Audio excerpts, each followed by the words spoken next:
entonces todo esto, voy a quitar esa cosa que parece neurona toda cacarañícara.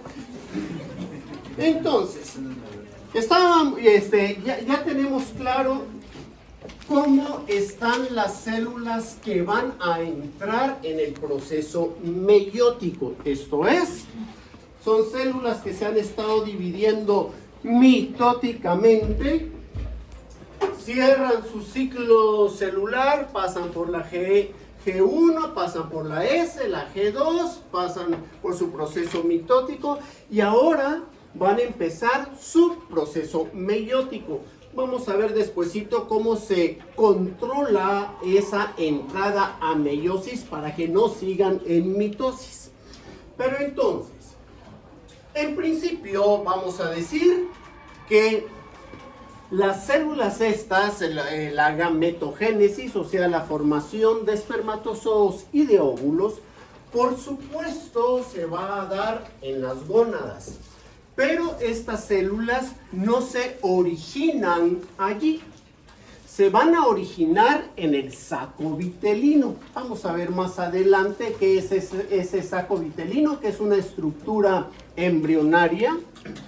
Y allí se van a originar esas células y van a migrar así ameboidemente, por movimientos ameboides, van a migrar hasta las gónadas que se van a ir formando a partir de la 7ª semana del desarrollo del embrión. Vamos a ver después todos esa cronología, porque sí es importante que sepamos en qué momento se está originando cada una de las estructuras. Pues bien, ya sabemos y tenemos clarísimo qué es eso de la reducción cromosomal. Estamos claros que no es el hecho que se reduzca a la mitad la cantidad de los cromosomas. Eso no es la reducción cromosomal. La reducción cromosomal es el hecho de separar las calidades genéticas de los progenitores. Por eso es que nos convertimos en N. Recuerdan que habíamos dicho que la N corresponde al número de progenitores que tenemos. Si tenemos una madre y tenemos un padre. Por eso decíamos que éramos 2N. Pero entonces, la reducción cromosomal es el momento en el que nos convertimos en N. ¿Y qué es esa conversión a N? Separar el material genético del padre del material genético de la madre, y entonces somos N. Y este paso de 2N a N, eso es la reducción cromosomal. No es esta 2C que teníamos aquí, que se convierte en 4C después de la fase S, porque en la fase S se duplica, y esto que se convierta en C, eso no es la reducción cromosomal, sino que este paso de N, de 2N a N. Bien, entonces, después le voy a dedicar todo el tiempo del mundo a esta espermatogénesis.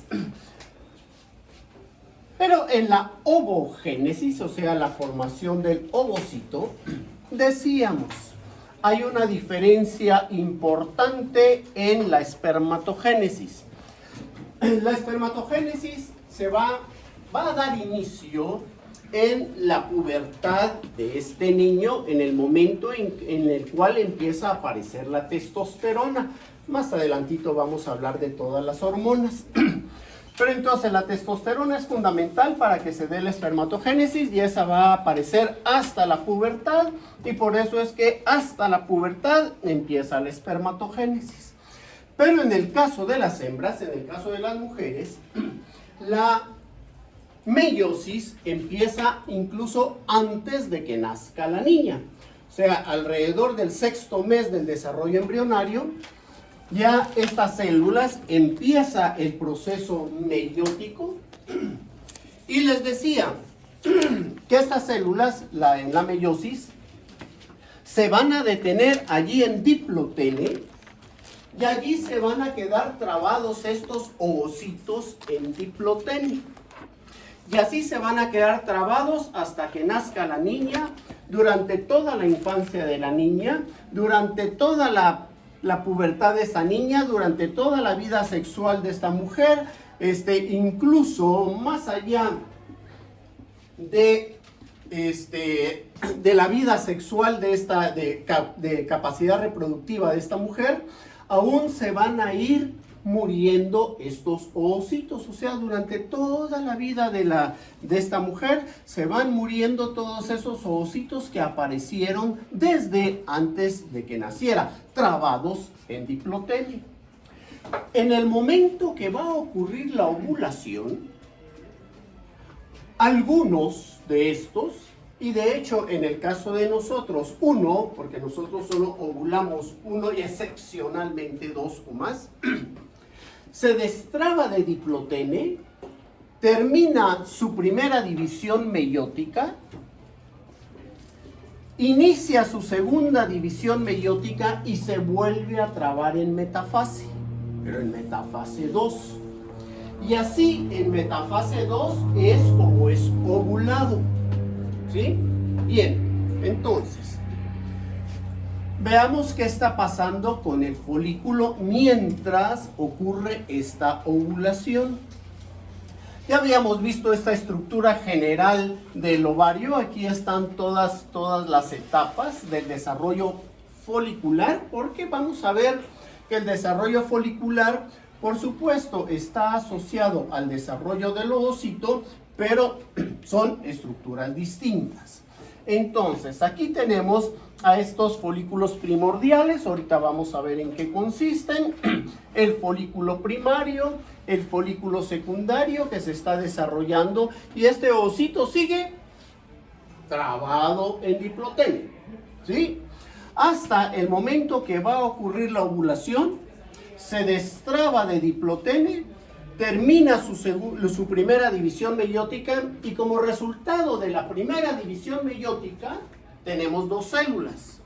Una va a ser el primer cuerpo polar y el otro el ovocito, ¿sí? Los dos trabados en metafase 2.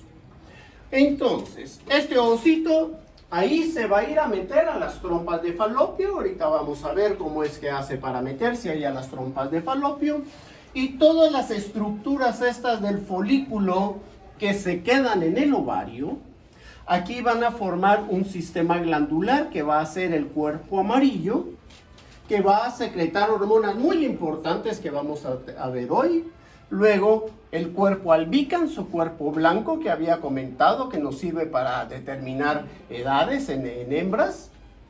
Esto finalmente desaparece y queda una ínfima cicatriz por allí. Entonces, esto esquemáticamente habíamos visto cómo es ya la víscera tal cual. Estos son cortes de ovarios humanos. Aquí podemos ver estos folículos. Aquí tenemos este foliculón acá en el desarrollo. Aquí tenemos estos folículos aquí. Estas prominencias que se ven aquí son esos folículos. Aquí tenemos ese folículo ya próximo a la ovulación. Aquí ya ocurrió la ovulación y tenemos este cuerpo amarillo. Esto que tenemos acá es este cuerpo amarillo o cuerpo lúteo, como quieran llamarle. Ahorita vamos a ver las funciones que eso tiene.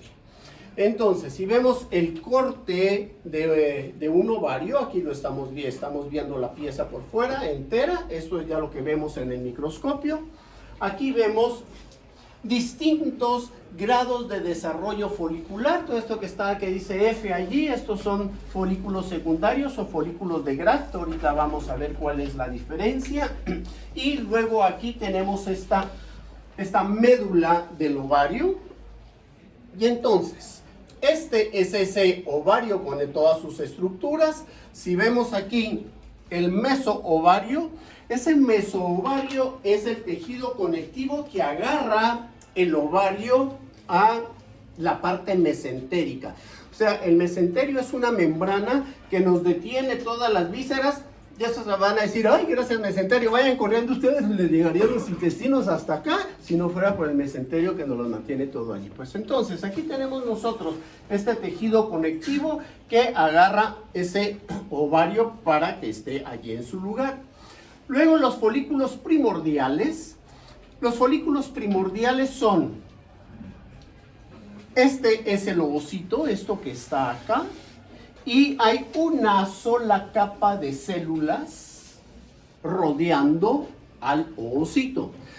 ¿Cómo dijimos que estaba este ovocito allí? Desde que esta niña todavía era feto, a los 6 meses, esto ya está trabado allí en diplotenio.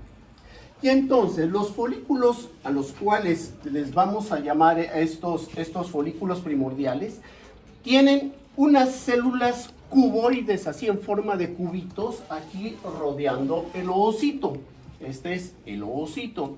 Aquí están un poco más alargadas, aquí están cuboides, pero entonces esos folículos primordiales. Luego, estos folículos primarios, y esto por cuestiones de traducción, van a ver ustedes que en alguna bibliografía no hacen ninguna diferencia entre primordiales y primarios, o en algunos lados a los primarios, a los primordiales les llaman primarios, eso por cuestiones de traducción. Pero entonces vamos a establecer un parámetro para que todos nos entendamos. Los primordiales son esos que tienen una sola capa. Estos folículos primarios son aquellos que una vez empieza a actuar la hormona folículo estimulante, ¿sí? Su nombre nos dice qué va a hacer esa hormona, folículo estimulante, va a hacer que estas células empiecen a dividirse mitóticamente. Estas células se van a dividir mitóticamente y entonces el folículo va a empezar a crecer, ¿sí? Este folículo va a empezar a crecer y una vez vaya creciendo este folículo, a eso le vamos a llamar folículos primarios. Una vez aparece el antro folicular, que es este espacio que se va a ir formando dentro del folículo, que si vemos nosotros en el esquema, cómo estábamos esquemáticamente, una vez empieza a formarse este espacio aquí, este espacio es el antro. Esto veámoslo siempre tridimensionalmente, ¿sí? Esto es una esfera. Esto es una esfera, es redondo, y el ovocito, aquí, es una pelotita en el fondo de esta esfera, pero esto es una esfera. Y tiene un espacio allá adentro, que ese espacio es el antro folicular, que por supuesto está lleno de líquido folicular o fluido folicular, que va a ser bien importante. Ahorita vamos a ver por qué nos resulta importante ese líquido folicular. Pues entonces, estos folículos van creciendo a consecuencia de la folículo estimulante. Siguen creciendo, les aparece el antro, y entonces esos ya son folículos secundarios. Y siguen creciendo hasta formar el folículo de Graft. Este folículo de Graft es el folículo próximo a romperse, que vamos a ver qué es lo que hace que se rompa. Próximo a romperse, y en el momento que se rompe este folículo, pues entonces ocurre la ovulación. Pero aquí, para que esto se rompa, ya intervienen otras hormonas que vamos a ver hoy despacito. Bien, pues entonces, aquí tenemos estos folículos. Y ahora regresemos al ovocito, porque todo esto está pasando simultáneamente. Tenemos acá, estos son los ovocitos. Aquí estamos viendo un espacio vacío, pero con toda la imaginación que ustedes... Ahí estaba el ovocito. Lo que pasa es que cuando hacemos los cortes cuando pasa la cuchilla, como esto es una esfera y esta célula es redonda, se la pasa llevando. Pero allí estaba el ovocito. Pero entonces, aquí vamos a ver otra estructura rodeando al ovocito. Estamos claros que el ovocito es una célula con su membrana celular clásica, esa de bicapa y toda la cosa, pero va a haber otra capa aquí que es muy importante, que es la zona pelúcida. La zona pelúcida es una capa de proteínas que rodea al ovocito y se va a quedar rodeando al ovocito hasta el momento de la ovulación. Y vamos a ver la importancia que tiene esa zona pelúcida. Pues entonces, a consecuencia de esta folículo estimulante, este folículo está creciendo. Todas estas son esas células que en principio era una sola capa. Pues entonces esto va creciendo y a esto le vamos a llamar la granulosa.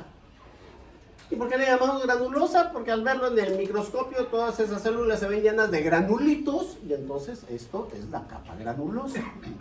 Entonces, esto sigue creciendo aquí, que no tengo nada señalado. Bueno, el antro, aquí está el antro, que esto va a seguir creciendo. Aquí está la zona pelúcida, que se ve esta capita, aquí todavía un poquito más gruesa que el resto.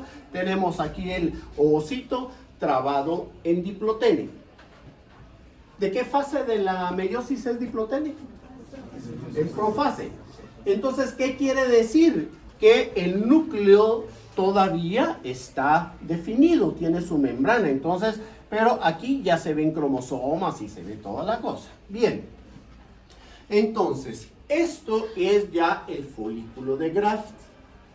Este folículo de Graft tiene acá su capa granulosa, que es esta de acá, el antro folicular. Aquí hay otra capa de células similares a la granulosa, que a eso le vamos a llamar el cúmulus, así de acúmulo, cúmulus ófurus. De ófurus es de huevo, ¿sí? Ófuro es huevo. Entonces esto es el cúmulus ófurus, estas células que están aquí a la par, que cuando ocurre la ovulación, estas células acompañan al ovocito y esa es la corona radiada. O sea, cuando sale el ovocito, va acompañado, veamos si algo se veía en este esquema acá, así. Aquí va acompañado de todas estas células aquí alrededor. Igual en este otro esquema aquí va acompañado de todas estas células aquí alrededor, que serían, de aquí sería ese cúmulus ófurus, que se convierte en corona radiada, y esa corona radiada la tienen que atravesar los espermatozoos. Y miren qué buena onda. Todos los espermatozoos que empiezan a secretar enzimas para romper esa corona radiada, esos espermatozoos pierden la capacidad de fecundar. Entonces, secretan las hormonas para romper esa capa, aunque ellos no vayan a ser los que vayan a fecundar. Eso es solidaridad, para que ustedes entiendan. En los machos eso hay solidaridad toda la vida. Entonces, este cúmulus ófurus, les digo, va a acompañar a este ovocito. Ahora, si ven ustedes acá, aquí hay una capa que es la que les estoy diciendo, que es la capa de la granulosa. Ahora, ven ustedes aquí otras células así más alargaditas, aquí pegado a la granulosa. Esas son las tecas, ¿sí? Esas tecas son bien importantes y vamos a ver ahorita cómo funcionan todas estas cosas desde el punto de vista hormonal, que tenemos que tener bien metidas las hormonas en la cabeza. Y por supuesto, todo el resto del tejido ovárico, a eso es a lo que le llamamos el estroma ovárico, ¿sí? Entonces, tenemos este estroma ovárico, que es todo este tejido del ovario. Y si ven ustedes acá, ahorita lo voy a sacar como observación, después vamos a ver por qué. Todos los folículos, en principio, los folículos primarios y los folículos primordiales se están desarrollando aquí en la corteza del ovario, en la pura orillita. Ya después, ni modo, por el tamañote, se van ubicando dentro del estroma ovárico, dentro de la parte medular del ovario, pero en realidad este desarrollo de los folículos y la ubicación de todos los ovocitos con su foliculito está en la corteza del ovario, ¿sí? Entonces, allí es en donde vamos a encontrar estos folículos en proceso de desarrollo. Bien, entonces, ya vimos cómo ha evolucionado este folículo, mientras el ovocito, bien, gracias, ¿sí? Él todavía no va a hacer absolutamente nada hasta que se desarrolle completamente este folículo. Bien, una vez se rompe ese folículo, que era lo que decíamos aquí hace un momento, se rompe el folículo, se quedan los restos del folículo, o sea, el ovocito ya se fue para las trompas de Falopio. Si encuentra espermatozoos, pues Dios los tenga en su gloria, ahí están. Pero esto, para mientras, todos los pedazos estos de folículo se quedan allí, y eso va a formar el cuerpo lúteo o cuerpo amarillo, que es esto que tenemos acá. Pero miren el tamañón que resulta este cuerpo amarillo, incluso lo veíamos en el corte del ovario. Esto es significativo, la proporción de ese cuerpo amarillo en relación al resto del ovario. Entonces, ese va a cumplir funciones hormonales que le vamos a poner coco en un momentito. Pues entonces, aquí ocurre la ovulación, pero algo bien importante.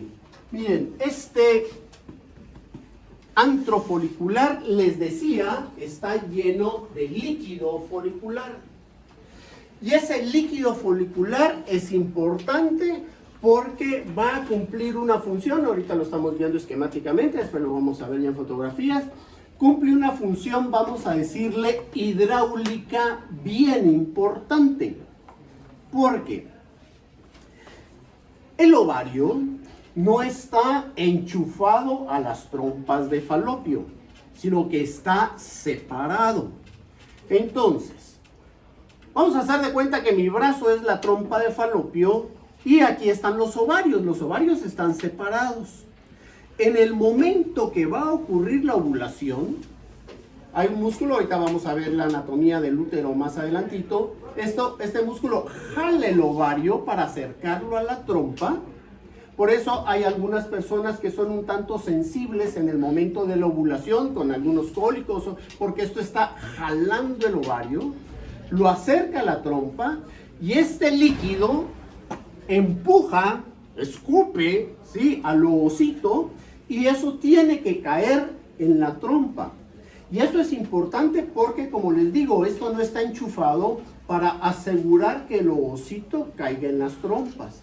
Por eso es que, pues no es lo normal, pero claro que se dan los desarrollos embrionarios extrauterinos a nivel de intestinos, a nivel en donde ocurrió la ovulación, pero el ovocito no se fue hacia las trompas. Este es fecundado afuera, porque vamos a ver más adelantito el proceso de la fecundación, y se puede ir a implantar en cualquier parte del mesenterio, en cualquier parte de la cavidad. Pues entonces, de la cavidad abdominal, ¿verdad? Pues entonces, aquí estamos viendo esquemáticamente esa ovulación. Esto es una fotografía.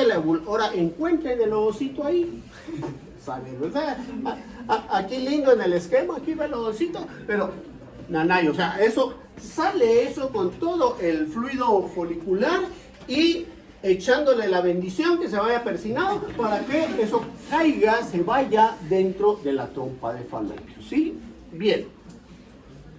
Pues entonces, una cuestión importante es, una vez ocurre este rompimiento del folículo, va a quedar una ínfima hemorragia allí, porque se rompió ese folículo, se rompió tejido y queda esta ínfima hemorragia allí. Aquí estamos viendo este estigma, es son estos pedazos de folículo que se evaginaron en el momento de la ovulación. Bien. Y luego, esto es otra vista del cuerpo lúteo, pero vean el tamaño que tiene ese cuerpo lúteo. Las células, ya si hacemos un corte del cuerpo lúteo, vamos a ver estas células luteínicas ahí. Que estas células luteínicas, una cuestión importante es que secretan la progesterona. Bien, entonces veamos esto.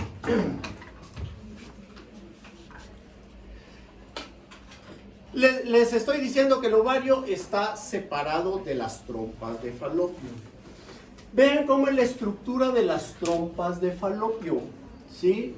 Esto en forma esquemática, aquí estamos viendo un corte de la trompa de falopio. Si ven ustedes todos esos filamentos que tiene adentro esta trompa de falopio, esto acá, eso constantemente está empujando hacia el útero, ¿sí?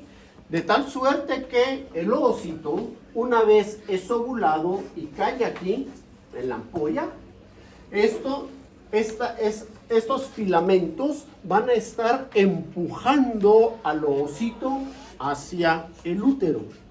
Y eso es muy importante porque una vez ocurre la fecundación, a la semana empieza a formarse la placenta. Si esto no ha tenido la actividad adecuada para empujar al ovocito, que en este caso ya ocurrió la fecundación, vamos a ver más adelantito por qué tiene que ocurrir por acá. Si se tarda más de una semana en llegar al útero, va a empezar a formarse la placenta en las trompas de falopio y entonces allí vamos a tener una implantación ectópica tubaria, así se le llama, ectópica porque es fuera del útero, tubaria porque es en las trompas de falopio y eso obliga a un aborto. Ya, y no solo obliga al aborto, sino que a cortar el pedazo de trompa porque empezó a formarse ahí la placenta y eso ya no funciona. Entonces, entendemos por qué cuando como método anticonceptivo se escoge el cortar las trompas, pues eso tiene su razón de ser, ¿verdad? Porque todo esto se va a llenar de esperma, van a ir los espermas por acá y aquí está mochado, pero los ovarios siguen funcionando normalmente y toda la cosa, ¿sí? Pero entonces, como dicen que el cielo es de los arrepentidos, aquí no vale arrepentimiento, porque eso no se puede enchufar otra vez, ¿sí? Porque aquí cualquier cierre que quiera hacer, queda una cicatriz, que eso va a impedir que el ovocito pueda moverse, o sea, ya fecundado, y el riesgo de que haya implantaciones ectópicas tubarias es enormísimo, ¿sí? Entonces, ningún ginecólogo les va a decir, ahora yo te hago el chapuz. Aquí no se puede. Bien, entonces, aquí tenemos ese corte con todas sus estructuras. No nos vamos a meter a la histología tal cual de esto, pero sí que tengamos claro lo importante que es esta estructura que tenemos, cómo es la trompa y debe de funcionar adecuadamente. Bien, con respecto ya al útero. Este útero, vamos a encontrar tres capas. El perimetrio, que es esta parte extrema externa, es el perimetrio. El miometrio, que es esta porción muscular, ¿sí? Que, miren ustedes qué importante y qué calidades más excepcionales tiene el músculo del útero. ¿Qué músculo se estira de esta manera como se estira este músculo? Vean, una cosa así, de este tamaño, siendo, o sea, el puño de la respectiva dueña, más o menos ese es el tamaño de su útero. Y miren, durante el embarazo llega a ser una cosa de este tamaño. Ya ni les digo cuando salga el niño, vamos a ver eso durante el parto. Bien, y por otro lado tenemos acá el endometrio, que a ese le vamos a poner mucha atención porque es la parte en donde va a ocurrir la implantación. Entonces, respecto al músculo, tenemos aquí el perimetrio, el miometrio y el endometrio. Luego tenemos acá la cervix que conecta ya acá con la cavidad vaginal. Y si vemos cómo están aquí los ovarios, vemos, como les decía, no están enchufados a las trompas de falopio. Por lo tanto, cuando ocurre la ovulación, tiene que escupirlo para que esto se venga para acá, ¿sí? Ahora, si vemos nosotros esto aquí, este es un esquema plano del útero. El útero, por supuesto, no es así de plano, sino que esto está echado sobre la vejiga, ¿sí? Entonces, si bien veíamos aquí como conducto directo entre la vagina, el cuello uterino y ya la cavidad uterina, aquí vemos que hay un ángulo que esto es relativamente importante. ¿Por qué? Porque dependiendo de la posición durante el acto sexual, va a favorecerse o desfavorecerse la fecundación, ¿sí? Pongamos aquí este esquema. Cuando llegaron aquí los españoles, nos señalaban, es que ustedes hacen el amor como chuchos. Pues sí, ¿verdad? O sea, pongamos esto en la posición del perrito, decía mi abuelita. ¿Sí? Pongamos esto en posición del perrito. Bien, ¿cómo queda el útero con respecto a la vagina? ¿Sí? Entonces, el útero queda hacia abajo y entonces toda la eyaculación aquí en el borde final de la vagina, va directamente hacia el útero. Entonces, eso favorece enormemente la fecundación, ¿sí? Pero, ahora pongamos la posición que vinieron a enseñarnos los españoles, ¿sí? La del sacristán, la del, o sea, todas esas que quieran ustedes ponerla, que cómo es con la mujer con el vientre hacia arriba. Pongamos ahora este esquema con el vientre hacia arriba, ¿cómo queda el útero? O sea, queda para arriba. Y es de las posiciones que menos favorece la fecundación. Y claro, pues sí, esto es lo que menos querían, era estar fecundando por todos lados, ¿verdad? Pues entonces, y la que nosotros usábamos tradicionalmente es la que más favorece la fecundación, ¿sí?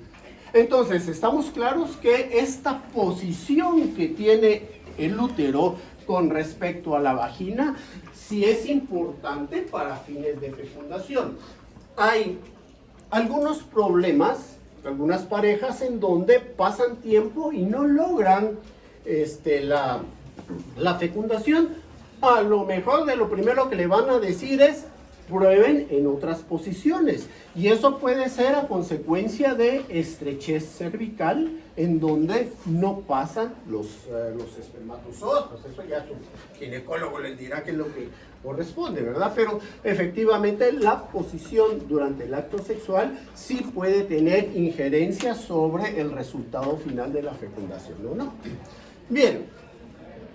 Esto es lo que tenemos ya, aquí lo hemos estado viendo esquemáticamente. Esta ya es la porción visceral. Aquí están los ovarios, aquí están las trompas de falopio y tenemos allí en el centro el útero. Aquí esta es otra vista, esto es desde arriba. Tenemos aquí los ovarios, aquí están las trompas y aquí está ya la cavidad, o sea, el cuerpo del útero. Si vemos esta esta porción serosa que se le llama, eso es el perimetrio, o sea, el forro que tiene toda víscera, pues esa es la porción serosa. En este caso es el perimetrio. Aquí estaría la cervix y posteriormente allá abajo la vagina. Este es un útero con endometriosis, si ven ustedes, toda la cavidad está invadida. Ustedes van a llevar en sus cursos de patología, van a poder ver todo eso. Pero entonces, este es un corte ya transversal del útero. Eso ahí tenemos esa cavidad.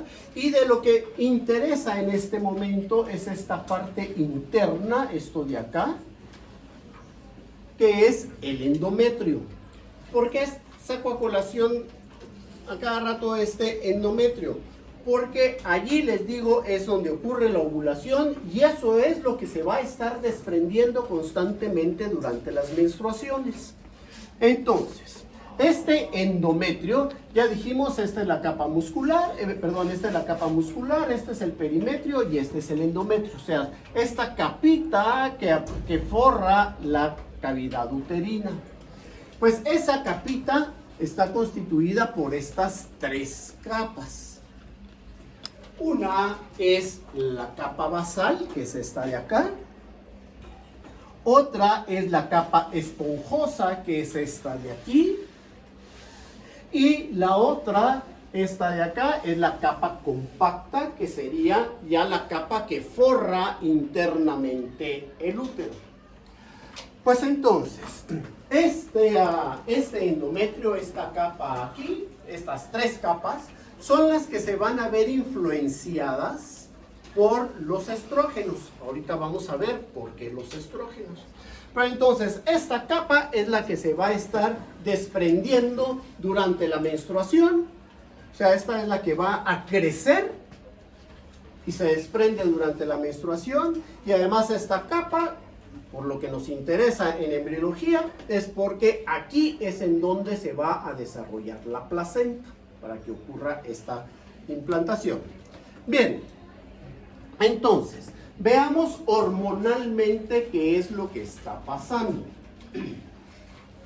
En principio, decíamos, el hipotálamo, en el centro del cerebro, tenemos una glándula que es el hipotálamo. Ese hipotálamo tiene muchísimas funciones, desde decirles a ustedes si tienen hambre o no, decirles a ustedes si tienen sed o no, decirles a ustedes ya estoy en edad para reproducirme, decirles a ustedes tengo calor o tengo frío. O sea, el hipotálamo tiene muchas funciones. Y entonces, una de estas funciones del hipotálamo es secretar la hormona liberadora de la folículo estimulante.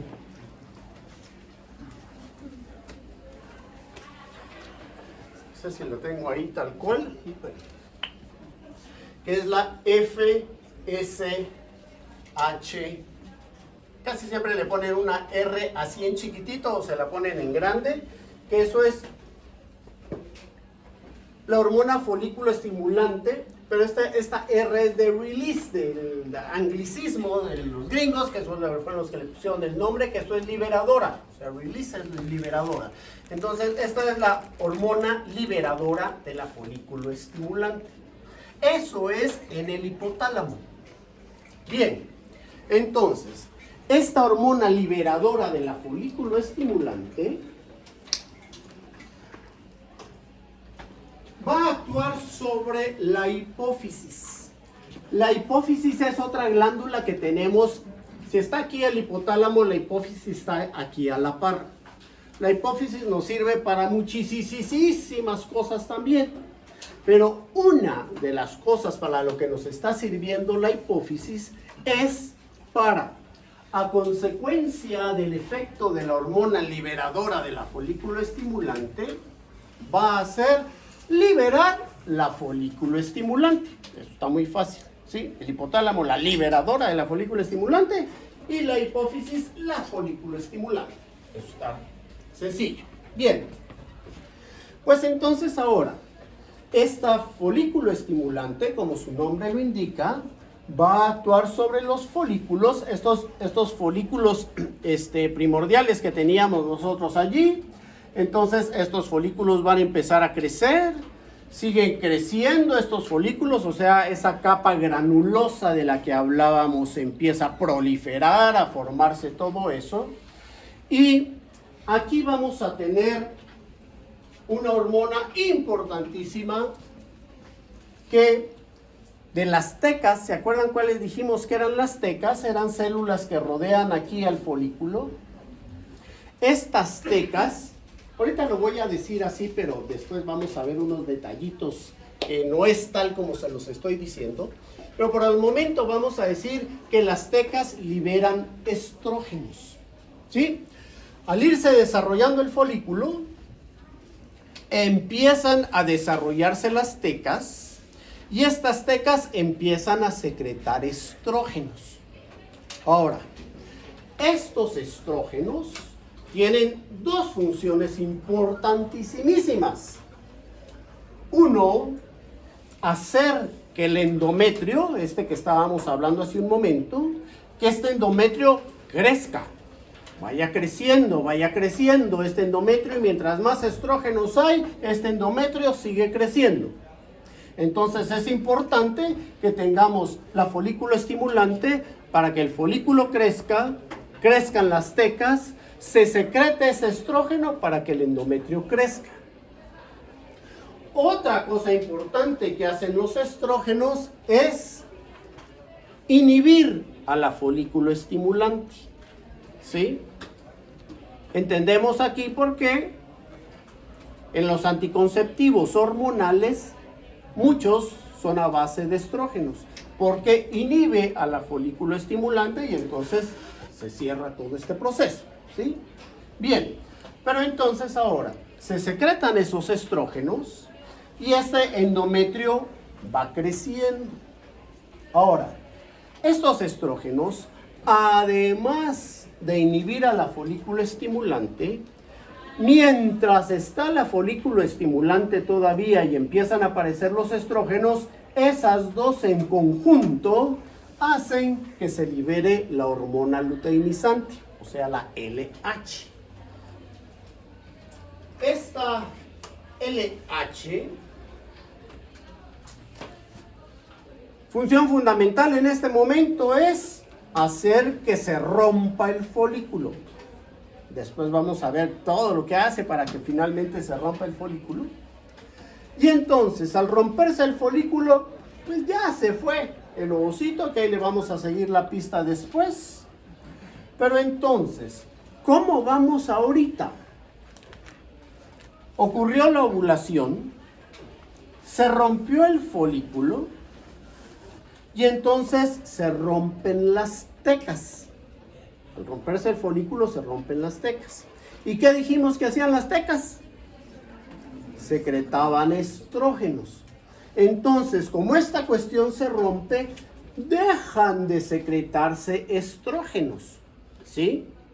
Y menos mal, porque si no el endometrio seguiría creciendo y le sale por las orejas. Entonces, se rompe esto, dejan de secretarse estrógenos y por lo tanto se regula el crecimiento del endometrio.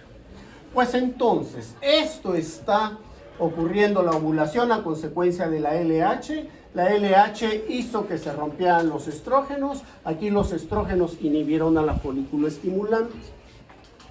Pero entonces ahora, ahí vemos después qué pasa con el ovocito. Me va a quedar el resto del folículo. Dijimos que teníamos el cuerpo amarillo. Ese cuerpo amarillo se va a convertir en cuerpo lúteo a consecuencia de la LH. O sea, la LH no solo hizo que se rompiera, sino que los restos del folículo hacen que esto ahí se convierta en cuerpo amarillo y secrete progesterona. Ya habíamos dicho que el cuerpo amarillo secreta progesterona. Pero entonces ahora, esta progesterona hace dos cosas. Como ya no tengo estrógenos, aunque esto sigue secretando alguna cantidad de estrógenos, esta progesterona hace que se mantenga este endometrio. O sea, los estrógenos hicieron que esto creciera y que tuviéramos estas arterias, que estas arterias proliferen para nutrir todo este tejido. ¿Y qué hay ahí en ese tejido? Un montón de glándulas endometriales, un montón de vasos sanguíneos que son indispensables para que ocurra la implantación, ¿sí? Pues entonces, los estrógenos hicieron que esto creciera y la progesterona hace que se mantengan estos vasos, o sea, las arterias endometriales, se mantengan abiertas, nutriendo este tejido. Pues entonces ahora, veamos por qué es cíclica la menstruación. Aquí estoy diciendo que se está secretando la progesterona, ¿sí? Cuando está esta progesterona, este endometrio se mantiene, y porque se mantienen los vasos abiertos. Pero ahora, ¿qué le pasa a la progesterona? ¿De dónde venía la progesterona? Del cuerpo amarillo. Y además la progesterona también inhibe a la folículo estimulante. Por eso, aunque empiece a bajar los niveles de estrógenos que estaban inhibiendo a la folículo estimulante, ahorita esta progesterona inhibe a la folículo estimulante. Entendemos entonces ahora también por qué hay pastillas anticonceptivas a base de progesterona. Van a encontrar ustedes algunas a base de estrógenos, otra a base de progesterona y otra en combinaciones de estrógeno-progesterona. La diferencia es el precio. Las de estrógenos puede costar 30 pesos el blister, en cambio las de progesterona va a costar unos 600 pesos. ¿Sí? Pero ¿y por qué la diferencia? Porque los estrógenos cumplen un montón de funciones distintas también. Una de esas es la regulación de la presión sanguínea, otra es el metabolismo de lípidos, o sea, tiene muchas funciones. Entonces hay personas que con un exceso de estrógenos, porque esos son los anticonceptivos, ¿verdad? Están metiendo un exceso de estrógenos para inhibir la folículo estimulante, pues entonces pueden tener otras molestias a consecuencia de esos otros efectos que tienen los estrógenos. En cambio, la progesterona no tiene esos efectos secundarios desde ese punto de vista de metabolismo de grasas y de presión sanguínea. Hasta el carácter, se ponen de un humor pero infeliz cuando le suben los estrógenos, ¿sí? Bien, pues entonces, pero por supuesto, los estrógenos ya se producen artificialmente, en cambio la progesterona todavía es de origen natural, o animal. Pues entonces, ¿qué nos pasó acá? ¿Por qué va a ocurrir esta menstruación? ¿Por qué se va a desprender este endometrio? Porque, ¿quién era quien estaba manteniendo ese endometrio allí? La progesterona, porque mantiene los vasos sanguíneos abiertos. Pero la progesterona ahora desaparece. Entonces, al desaparecer la progesterona, ya no hay nada que mantenga esa circulación. Este tejido empieza a morir y se desprende. Ahora, ¿por qué deja de producirse progesterona? Porque, ¿quién hacía que se produjera la progesterona? La hormona luteinizante que mantenía el cuerpo amarillo, ¿sí? ¿Y por qué se desaparece el cuerpo amarillo? Porque, ¿quién mantenía la luteinizante? Los estrógenos con la folículo estimulante.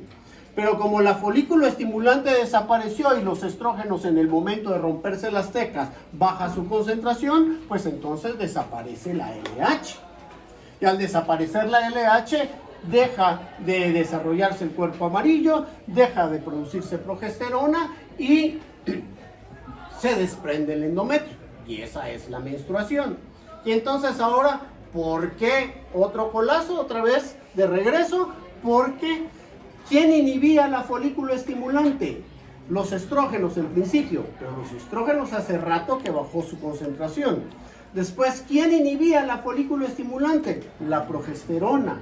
Pero como desapareció el cuerpo amarillo, desaparece la progesterona y entonces ya no tengo ni estrógenos ni progesterona que inhiban a la folículo estimulante y entonces vuelve a actuar la folículo estimulante y tenemos todo este proceso otra vez.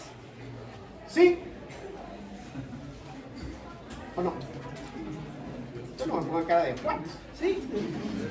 Bien, entonces esas son las hormonas que por el momento vamos a tener que tener en la cabeza y cómo funciona cada una de ellas. Y por supuesto vamos a ver qué pasa cuando empezamos a alterar estas concentraciones. Ok, dejamos esto por aquí entonces.